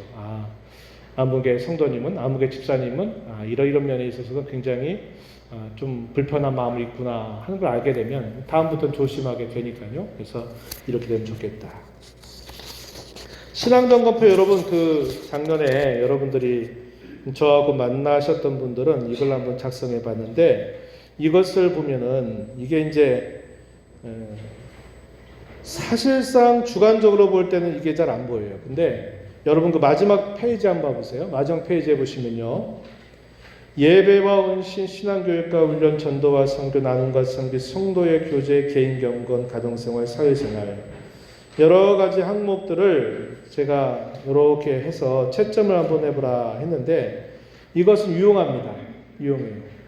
왜냐하면 주관적으로 내가 볼 때는 나는 그래도 이 정도면 잘하고 있는 거지, 이 정도면 괜찮지 이렇게 말할 수 있지만 그건 자기 주관적인 판단이에요. 근데 이런 항목들을 여러분들이 체크해 보면서 보시면 나는 나름 잘한다고 생각했는데 이런 부분들은 내가 주님 앞에 많이 부족하구나 하는 것들이 체크가 돼요. 그러면 내가 지금 신앙의 어떤 이 상태가 어떤 정도의 지금 상태에 있겠는가 하는 것을 객관적으로 볼 수 있게 돼요. 이게 필요하다는 거예요. 이런 걸 바탕으로 보지 않으면 그냥 판단을 못하게 돼 있어요. 그래서 여러분들이 이것을 꼭 체크를 해보세요. 시간이 좀 길어지니까 제가 잠깐 1분 정도 제가 드려볼까요? 1분? 한번 체크해 보실래요? 자, 보이지 않게 여러분만 한번 딱 보고 체크 한번 해보세요. 자, 펜을 들고 한번 해보세요. 작년에 하셨던 분은 작년 그거구나 아시겠지만 또 다를 겁니다. 한번 보세요. 예배와 헌신, 정규 예배에 잘 참석하고 있습니다. 헌금 생활을 규칙적으로 참여하고 있습니다. 예배 가운데 하나님의 임재를 경험하고 있습니다. 예배를 위해서 봉사하고 있는 부분이 무엇입니까? 예배는 내 삶에 많은 좋은 변화를 가져오고 있습니다. 여러분 체크 한번 해보세요. 두 번째 주제는 신앙교육과 훈련입니다. 말씀 읽기는 꾸준히 하고 있습니다. 설교를 잘 듣고 생활 속에서 순종하려고 애쓰고 있습니다. 성경을 더 알기 위해서 성경 공부에 참여하고 싶습니다. 매일 꾸준한 시간을, 특별한 시간을 정해서 기도하고 있습니다. 교회 질서와 평을 중요하게 여기고 힘쓰고 있습니다. 신앙의 다음 세대를 위해서 관심을 기울이고 있습니다. 한번 체크해 보시기 바라요. 세 번째 주제, 전도와 선교입니다. 전도 대상자를 생각하며 기도하고 있습니다. 지금도 전도하고 있습니다. 후원 선교사를 위해서 기도하고 있습니다. 후원 선교사를 위해서 선교 헌금에 동참하고 있습니다. 교회에서 단기 선교를 진행한다면 동참하고 싶습니다. 개인적으로 후원하고 있는 선교사나 선교지가 있습니다. 네 번째 주제는 나눔과 섬김인데요. 교회에서 맡은 일은 무엇입니까? 교회에서 맡은 일을 잘 감당하고 있습니다. 은사가 무엇이며 교회에서 어떻게 사용되기 원합니까? 다섯 번째, 성도의 교제. 참 중요한데요. 목회자와의 관계는 좋습니다. 모든 성도와의 관계가 원만합니다. 내가 속한 모임에 관심을 가지고 적극 참여하고 있습니다. 개인 견건, 구원받은 확신을 가지고 신앙생활을 하고 있습니다. 하나님과 가까이 교제하며 살고 있습니다. 예전보다 신앙 인격이 잘 빚어지고 있습니다. 말과 행실에 늘 조심하며 신앙과 일치하도록 힘쓰고 있습니다. 가정생활, 온 가족의 구원을 위해서 힘쓰고 있습니다. 부부간 어려움이나 갈등은 없습니다. 부모와 자녀 간 어려운 문제나 갈등을 잘 풀어가고 있습니다. 사회생활, 다른 사람들과의 관계가 원만합니다. 지금 내가 하고 있는 일에 만족합니다. 사회생활의 어려움이나 경제적 문제는 없습니다. 이런 항목들을 여러분들이 한번 이렇게 좀 체크를 한번 해보시고, 그리고 어떤가 하는 것들을 한번 이렇게 점수로 한번 환산을 해보시기 바래요. 자, 이렇게 꼭 체크를 해보면 내가 이러이런 면에서는 좀 부족하구나 하는 것을 여러분들이 알게 돼요. 그러면 어떻게 됩니까? 진정성 있는 순종으로 걸음을 옮겨야 돼요. 내가 있는 그 자리에서 조금이라도 더 한 걸음 한 걸음 앞으로 가도록 결심을 하고 실제적인 노력을 기울여야 합니다. 그냥 또 유야무야 지나가면 안 돼요. 그렇게 하지 말고 한 걸음 한 걸음. 아까 설교 마지막에 제가 그 부분 강조했어요. 그냥 신용만 하는 거 말고 진정성 있는 순종이 우리를 더 강하게 한다고 제가 힘주어서 이야기했습니다. 그런 노력을 여러분들이 해주시기를 당부를 드려요. 자, 그 다음에 이제 나머지 이야기 다시 5페이지로 가면 재직의 기본 신앙 자세. 여기서 이야기하고자 하는 것은 재직은 일꾼일 뿐만 아니라 재직은 하나님 앞에 신자다, 성도다 하는 사실입니다. 교회에서 일을 많이 하는데 그의 신앙의 상태는 바닥일 수가 있어요. 원래 성경은 그러면 안 된다 말하는데 현실은 교회에서 일을 가장 많이 하는 사람이 가장 신앙 상태가 안 좋은 사람일 수도 있는 게 지금 우리의 현실이에요. 그러면 신앙 상태가 안 좋은 사람이 교회에서 일 많이 해보세요. 어떤 일이 생길지 여러분 상상이 됩니까? 상상이 되죠? 신앙 상태가 안 좋은데 막 교회 일절 막 해봐요. 그러면 어떤 일 벌어지겠습니까? 불보듯이 뻔한 결과가 보여요. 그래서 여러분 우리도 우리를 잘 단속하지 않으면 이렇게 될 수 있어요. 교회에서 일꾼이긴 한데 정말 필요한 일꾼이긴 한데 신앙에 있어서는 저 바닥에서 이렇게 있을 수가 있다는 겁니다. 그렇게 되지 말자는 거예요. 그래서 또 필요한 거 조금 더 우리가 신앙 정감표를 통해서도 한번 확인해 볼 수 있는 내용이지만 규칙적인 말씀 생활이 반드시 따라와야만 되고요. 기도 생활이 반드시 있어야만 되는데 제가 재직들에게 요구하는 것은 기본선이에요. 기본선. 어떤 분은 거의 1년 내 빠짐없이 참여하시는 분이 있어요. 귀한 일이죠. 그런데 제가 재직들에게 기도회를 좀 해달라라고 할 때 3회를 얘기합니다. 3회. 여러분들이 조금 마음을 더 좀 가다듬으시기를 바랍니다. 그래서 기도하지 않고 하는 일, 어떤 일이 생길지 분명히 문제가 생기게 돼 있어요. 기도해야 되고 하나님께서 이번에 연말 연시 맞으면서 우리 교회에 하나님이 원하시는 것이 기도의 근력을 키워야 되겠구나 하는 생각을 제가 많이 하게 되고 또 여러분들에게 제가 기도할 것들을 많이 아침마다 보내드리고 있어요. 그래서 하나님이 기도하라고. 기도만 많이 하면 되는 건 아니에요. 그러나 규칙적으로 내가 하나님 앞에 기도하는 시간을 갖는 것은 중요합니다. 그래서 제가 이제 좀 안타까운 이야기 하나만 좀 여러분들에게 좀 말씀을 드리면요. 기도하는 것을 그렇게 부담스러워하는 것 제가 저희 교회 와서 내가 처음 느껴요. 기도만 하면 물론 이제 다른 데도 다 그런 건 있지만 유난히 그러더군요. 유난히 그래서 우리 성운교회는 좀 이상하다. 어떤 기도만 오면 그냥 그렇게 막 떨고 그러니까 긴장을 하고 준비하는 것은 좋은 거죠. 준비는 좋은 건데 왜 재직이 기도 순서 맡아가지고 기도해달라는데 왜 저렇게 안 된다고 못한다고 왜 또 하냐고 막 이렇게 얘기할까? 이거는 우리 교회가 그런 정도의 기도 훈련이 안 됐다 이 말입니다.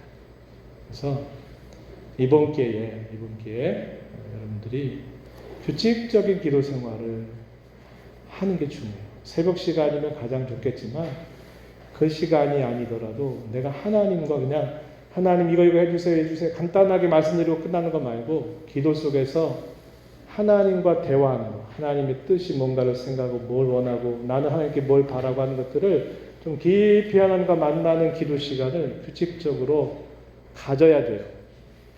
그래야 단단해지게 되어 있습니다. 이제 말씀에 대해서도 여러분들이 좀 더 예전보다 많이 알고 성경에 관한 여러 가지 가르침도 예전보다 많이 알지만 기도하는 일에 있어서는 크게 진전이 없어요.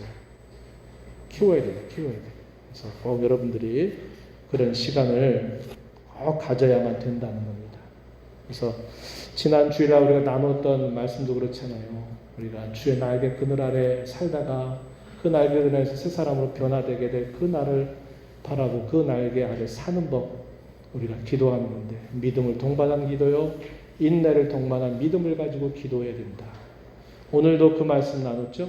오늘도 우리를 더 강하게 하실 때 우리에게 더 강해지는 것이 있는데 그게 기도하는 건데 그 기도가 뭐 하는 겁니까? 하나님께 나를 뭐 하는 거다? 포개는 거예요. 포개는 거. 우리 종이짝 같이 이렇게 약하지만 이 종이짝이 예를 들어서 이렇게 단단한 벽에 딱 붙어보세요. 어떻게 됩니까? 이 종이짝은 찢어지지 않아요. 왜? 종이짝 한 장은 아무것도 아니지만 이 종이짝이 어디에 붙어있기 때문에 단단한 벽에 붙어있기 때문에 우리는 종이짝 같이 이렇게 별것 아니에요. 그러나 우리가 기도함을 통하여 그분과 내가 긴밀해지고 내가 나를 주님께 포개면요 단단해져요. 강해져요. 누구도 함부로 신앙으로 건들지 못할 만큼 강해져요. 그래서 기도가 우리에게 중요하다. 그것을 여러분들 기억을 하시고 계획을 세워주세요.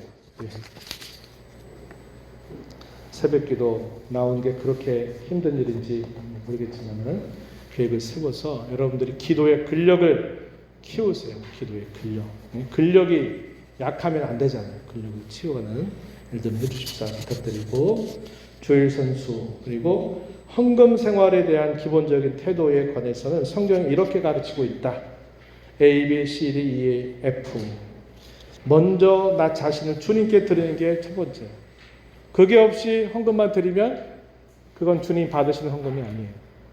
나를 주님께 구원의 은혜에 대한 감사로 나를 먼저 드리고 그 표로서 내가 헌금을 드리는 것입니다.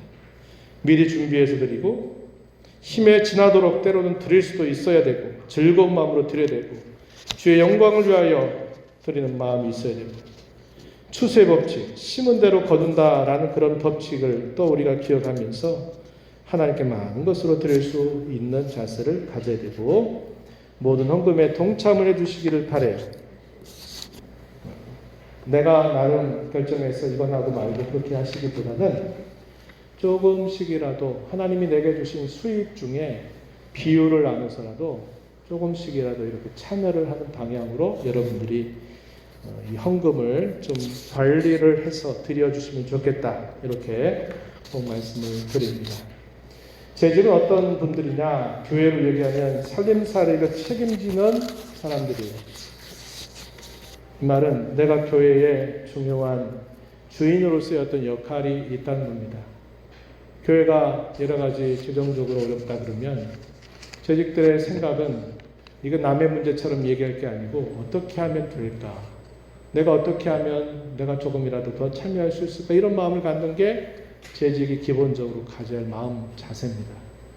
그거에 나몰라라 하고 있어서 안 되고 기도하고 어떻게든지 내가 교회 여러 살림살이를 내가 책임을 맡은 한 사람이다. 이런 생각을 가지고 참여하는 것이 필요하다 하는 겁니다. 그리고 교회 가운데 요구되는 어떤 일이 있잖아요. 아니면 요구하지 않아도 제가 전에 그런 말씀 드렸잖아요. 여러분 교회 한번 곳곳을 보세요. 구석구석에 여러분들이 할 수 있는 일이 분명히 있을 겁니다. 작은 일이라도. 그래서 여러분이 재직으로 나름 이런저런 역할들을 하지만 그러나 꼭 중요한 것은 이건 필요하다 싶을 땐 여러분들이 자원해서 그런 일들을 동참하는 자세를 갖는 것이 중요하다. 마지막으로는 인격적 신앙을 여러분들이 잘 연마해 달라라고 하는 부탁입니다. 이게 이제 정말 중요해요. 평상시 이게 안 드러나죠. 근데 이제 이게 문제가 생기고 어떤 일들이 생기게 되면 그 사람이 그 문제 속에서 넘어지느냐 아니면 그 문제를 딛고 일어서느냐 할 때 중요한 그 판가름대가 되는 기준이 어디냐면 이거예요. 인격적 신앙이 잘 다져진 사람은 큰 위기 앞에서 그 위기를 넘어서지만 그렇지 않은 경우 그 위기 앞에서 주저앉아 버리는 일이 생겨나게 돼요. 그럼 인격적 신앙이라는 게 뭐냐? 거기 소개되고 있는 내용입니다. 주님의 사랑을 언제나 점검하시라 하는 겁니다.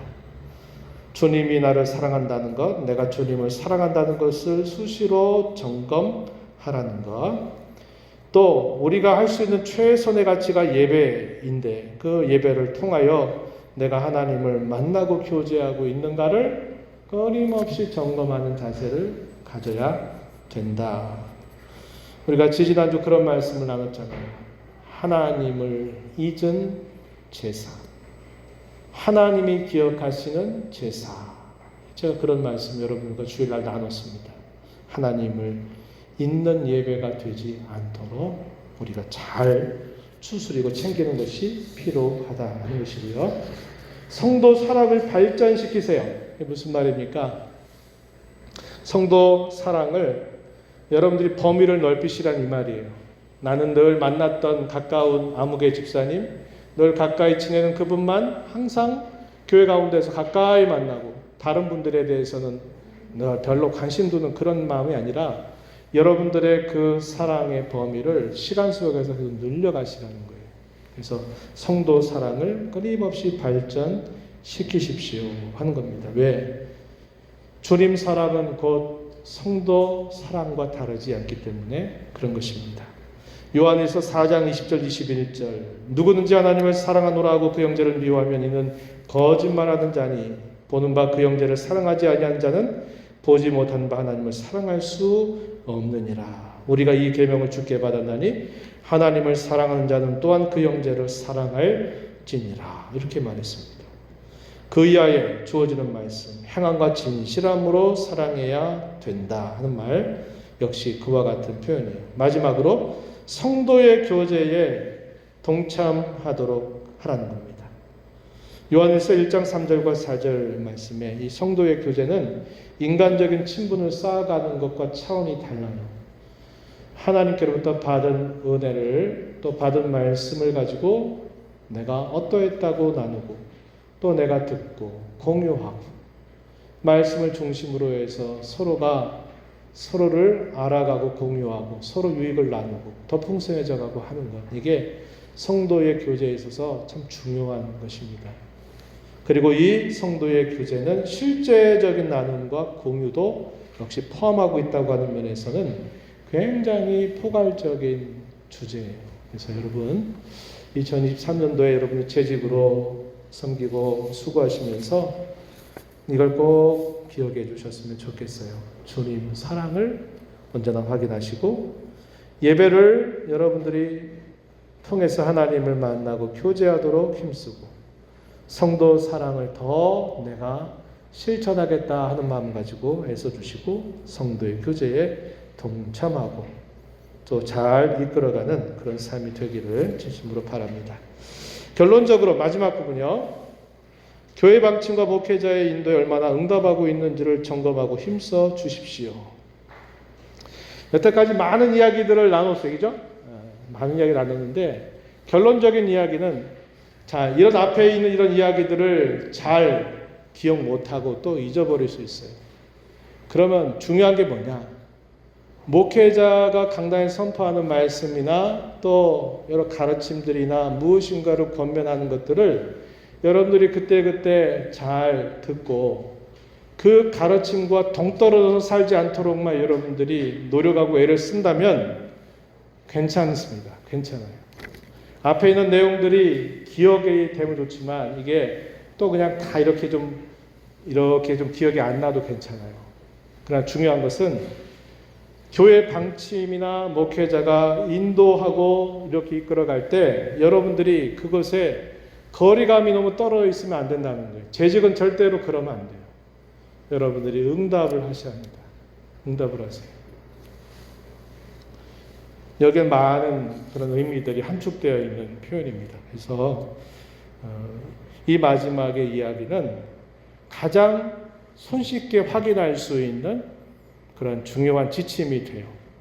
교회의 방침, 우리 성운교회가 가고 있는 방침이나 목회자가 이렇게 인도하고 있는데 그 인도와 상관없이 따로따로 계속 행동하고 따로따로 놀면 재직으로서 자리를 제대로 가질 수가 없어요. 그걸 꼭 기억하시고 여러분들이 꼭 응해 주시길 바랍니다. 지금 우리 교회 여러 상황들은요, 우리가 잘 알고 있겠지만 참 좋은 일도 있고요. 또 여러 가지 좀 우리에게 또 함께 극복해야 될 일도 있습니다. 예를 들어서 또 이런 부분이죠. 교회가 많이 차분해졌습니다. 조용해졌어요. 막 시끄러웠던 것들이 잔잔해졌습니다. 코로나 시대를 지나면서 그런 것도 있겠고, 만약에 예전같이 되다가 요즘 같은 상황이 됐으면 정말 시끄러웠을 것 같아요. 근데 참 지금 교역자도 아직 채워지지 않는 상황이고 또 여러 가지 상황들이 예전에 비하면 참 큰일인데 여러분들이 차분하게 응하시는 걸 보면서 하나님이 우리를 많이 이렇게 또 다듬어 주셨구나 하는 걸 느끼고 여러분에게 감사한 마음을 갖게 돼요. 그리고 또 코로나 시대를 지나가면서 새가족들 우리가 막 애써 나가서 막 전도하고, 물론 그런 분도 있겠지만 전도하고 막 그런 게 아닌데 하나님께서 작년 같은 경우에 새가족들을 보내주신 것도 우리에게는 굉장히 바람직하고 희망적인 일입니다.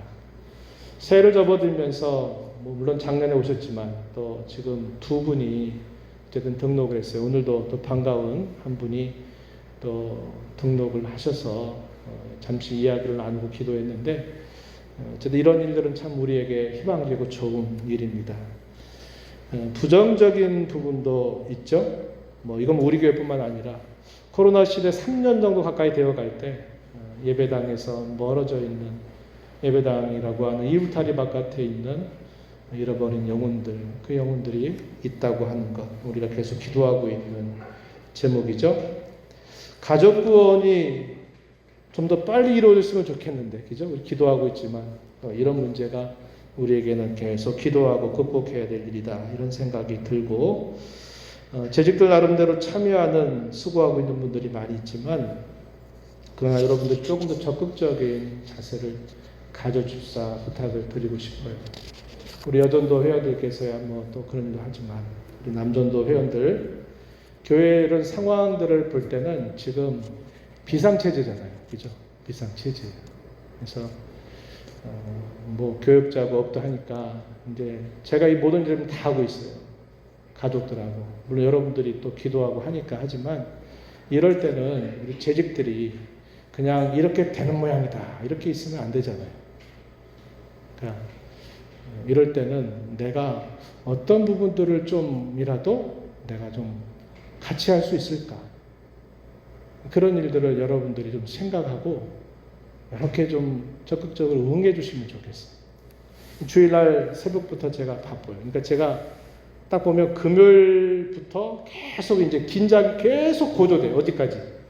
주일날 오후 시간 될 때까지 계속 긴장이 고조가 됩니다. 그리고 여러 가지 해야 할 일들은 계속 많아져요. 행정적인 일부터, 예를 들어 뭐 예배당에 뭐 문을 열고 또 너무 지저분하면 다 청소해야 되잖아요. 물론 이제 우리 집사님들께서 새벽기도 끝나고 여러 차례 하시는 걸 제가 알고는 있는데, 주일 앞두고 예배당 환경이 어떤지 그런 것들도 제가 막 다 할게요. 지금 다 해야 돼요. 새벽기도 끝날 때부터 계속. 근데 재직들은, 우리 남전도 회원들 같은 경우나 재직들은 그냥 뭐, 물론 이제 하시는 분들을 말하는 게 아니라, 그래서 이런 좀 비상 상황이 되면 몸으로 좀 해야 될 일도 있고 할 때 여러분들이 조금 어떤 게 좀 있으면 될까 조금만 생각해보면 좀 보일 것 같아요. 아니면 저한테 와서 좀 어떻게 하면 되겠는지를 물어보면 좋을 텐데, 이런 면에서 좀 참여가 너무 소극적입니다. 이렇게 되지 않도록. 그래서 제가 중요하게 어떤 해야 될 더 중요한 일들이 결국 이런 것 때문에 다 분산되면 결국 이런 것들이 결국 소홀해지게 되거든요. 그러니까 좀 이런 말씀을 드려서 조금은 좀 불편할 수 있겠지만, 특별히 우리 남전도 회원들 좀 이렇게 좀 그런 부분들의 마음을 써서 어느 정도 이제 교육자가 되고 또 이렇게 좀 되게까지 이게 그냥 이대로 있으면 되는 모양이다, 이렇게 소극적으로 있지 말고 조금 적극적으로 좀 움직여 주시면 좋겠어요. 우리 남전도 회원들 특별히 그렇게 좀 해주셔야 돼요. 물론 많지도 않으신 분들이라 그렇지만 서로 좀 짐을 나눠줘서 이런 상황들이 빨리 이렇게 좀 지나가도록 그렇게 협조를 해주시면 좋겠다, 이렇게 좀 당부의 말씀을 좀 드려요. 제가 이렇게 드리는 말씀은 제 한탄이다 이런 생각보다는, 제가 아까도 말씀드렸듯이 막 또 그냥 만약 처음에 내가 말했으면 감정이 섞여가지고 막 쏟아냈을지 모르지만, 제가 이제 그런 시간들은 좀 지나면서 제가 이제 그런 협조를 부탁을 드리는 것인 만큼 여러분들이 지금은 좀 비상책이다 이렇게 생각하고 여러분들께서 또 할 수 있는 일들에 함께 좀 동참을 해주시면 좋겠다, 이렇게 말씀을 드립니다. 혹시 어떤 좀 하실 말씀 궁금하신 거 있으세요? 긴 시간 우리 함께 보냈는데 제 일방적인 얘기만 한 것 같죠, 그죠? 근데 여러분들이 어쨌든 오늘 말씀 속에서 또 여러분들에게 주시는 성령의 뜻이 있는 줄 또 일단 여러분들이 살피시기를 바라고, 기관장회의나 이런 또 재직이나 여러 분들을 통해서 또 여러분들의 생각을 또 우리가 함께 나눌 수 있고, 또 평상시라도 장로님을 통해서나 저한테 또 얘기를 해주시면 여러분들의 고충이나 필요들도 좀 더 살펴보도록 하겠습니다. 다른 질문 없으실까요? 마무리해도 될까요? 네. 기도하고 마무리하겠습니다. 하나님 아버지 감사합니다. 저희들을 사랑하셔서 일생토록 하나님의 사람으로 살도록 저희들을 인도하시고, 우리의 삶이 언제까지 될런지 알지 못하지만 충성되게 여기셔서 일꾼 삼으시고 신자로 삼아주셔서 부족하고 연약하고 허물이 많아도 주님을 위하여 무엇인가를 할 수 있는 기회를 또다시 주셔서 감사합니다. 하나님의 은혜가 메마르지 않는 우리 재직들이 되게 하여 주셔서 어떤 일을 행할 때에도 영적인 일로, 주님 중심의 일로, 주께 영광 돌리는 일로 이 일들을 감당하고 나아가도록 인도하여 주옵시고, 지금의 재직들뿐만 아니라 이제 다음 세대의 여러 많은 사람들이 이 재직의 자리에 함께 동참해서 더 많은 주님 기뻐하신 일들을 통해서 주의 영광을 드러내는 저희들이 되도록 인도하여 주옵소서. 이 한 해 동안 우리 재직들의 건강을 보살펴 주시고 가정과 일터를 주님의 은혜 장중에 늘 지켜주시기를 원하고 바라옵나이다. 한 해의 끝자락에는 감사할 일들 많아지게 하시고 서로가 서로에게 고마움을 더 많이 표할 수 있는 복된 한 해가 되도록 인도하여 주옵소서. 예수님 이름으로 기도하옵나이다. 아멘.